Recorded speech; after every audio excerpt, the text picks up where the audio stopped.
ઝાંઝરિયા હનુમાનજી મંદિર ખાતે હનુમાન જયંતિ નિમિત્તે વિવિધ ધાર્મિક કાર્યક્રમો યોજાયા, જેમાં ઉપસ્થિત રહી ભાવિકો ધન્ય બન્યા।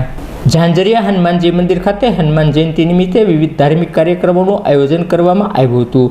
ઝાંઝરિયા હનુમાનજી મંદિર ખાતે મોટી સંખ્યામાં ભાવિકો પહોંચ્યા હતા અને આજના અવસરે ઝાંઝરિયા હનુમાનના દર્શન કરી ધન્યતા અનુભવી હતી।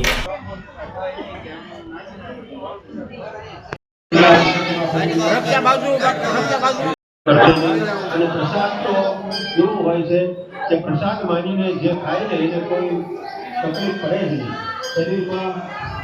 જ્યારે પણ પ્રસાદ લેવા જાઓ ત્યારે ખાસ ખ્યાલ રાખજો કે આપણાથી પ્રસાદનો બગાડ ન થાય, થાળીમાં પ્રસાદ પડ્યો ન રહે। બાકી આવા થાળીમાં પ્રસાદ ગ્રહણ કરીએ કે આપણે તો આપણા શરીરમાં કોઈ રોગ આવે નહીં। पर આ બધા નીતિ નિયમો છે એનો પર આ ચર્ચા ખૂબ આભાર માનવામાં આવે છે।